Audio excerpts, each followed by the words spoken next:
Now we're going to continue on to Brobdingnag, and this is a much shorter one, just a couple pages. And in this particular land, Gulliver is small, and he's in a land of giants. Now he's not being like, shrunk or anything. He's just, I'm in a land now where everybody's much bigger. Okay? What I want you to do is try to make comparisons between the small Lilliputians and the big Brobdingnagians. It's kind of fun to say. Brobdingnagians. Okay? Look at how they view war, how they view violence. While the Lilliputians are quick to fight and quick to war, what are the big guys like? Okay? Do they agree? Do they disagree? What are their thoughts about Gulliver? And then ultimately, once again, we have to keep thinking, since this is satire, what is Swift saying or trying to say by, making Gulliver defend England and defend Europe? Okay.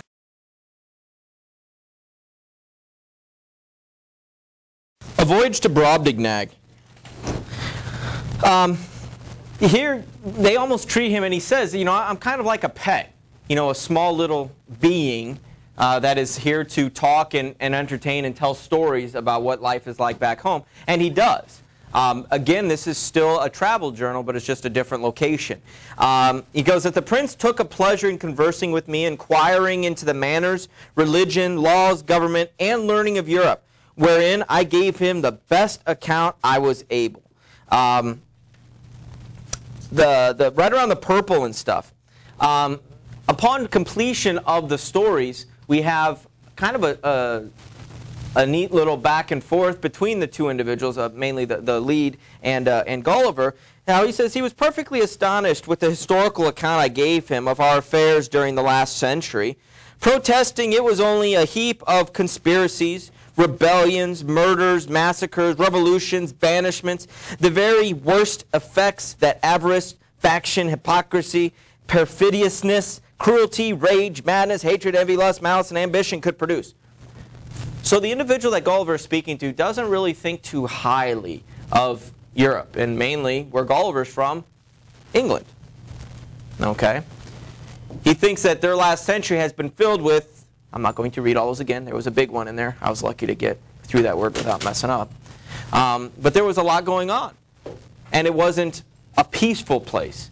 There was a lot of other problems going on in that situation. My little friend, he calls him Grildrig on 581. My little friend Grildrig, you have made a most admirable panegyric upon your country. You have clearly proved that ignorance, idleness, and vice are the proper ingredients for qualifying a legislator. Do you want legislators to have any of those characteristics? You don't want them to have any vices. You don't want them to be, ignorant, idle, sitting and do nothing at all, and having vices, having faults. You don't want those people. But you have proved to me that to be a legislator in your country, you need these things. Now, as I'm getting ready to talk, remember, think about Swift's motivation for writing this. The English twisting the knife into the back of the English, and the things that he is saying here. Because Gulliver, being English, is telling him the history and promoting all of these things about England and Europe. But in essence, he's talking about England. What's Swift talking about? Sticking it to the British. Look at the things that they've been doing.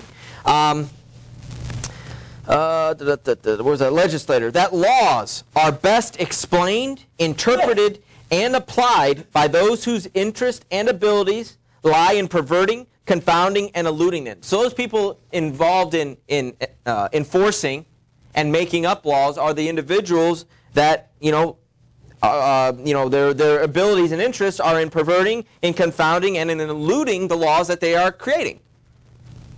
Do we see that even here sometimes? Lawyers or judges, they can be corrupt individuals as well. Police officers, they can be corrupt. I mean, we've seen it in movies, right? I'm not saying Officer Nair is by any means corrupt. If you want to tell him I said that, though, you can tell him.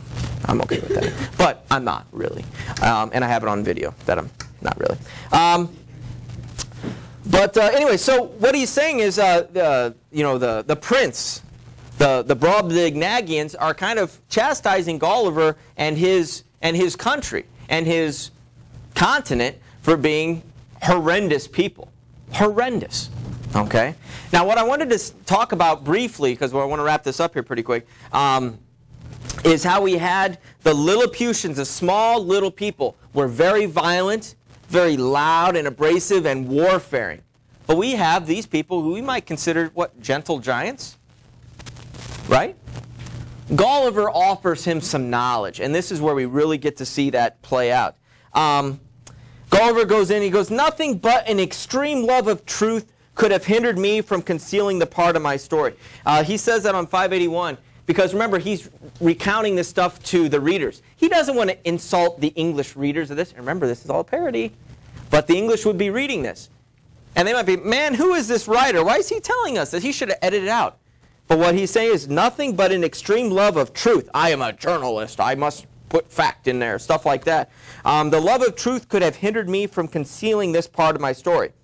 You know, I am heartily sorry, as any of my readers can possibly be, that such an occasion was given, that all of this happened, that I had to relay this stuff. The last page. These individuals, these giants, you know, these gentle, peaceful beings, right around the middle, right below that box there. It says, "In hopes to ingratiate myself further into His Majesty's favor, I told him of an invention discovered between 300 and 400 years ago to make a certain powder, into a heap of which the smallest spark of fire falling would kindle the whole in a moment." So what? Gunpowder, eventually into cannons. I know of an invention that was created, and I could teach that to you.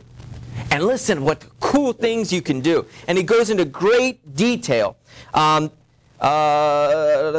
a proper quantity of this powder rammed into a hollow tube of brass or iron, according to its bigness, would drive a ball of iron or lead with such violence and speed as nothing was able to sustain its force.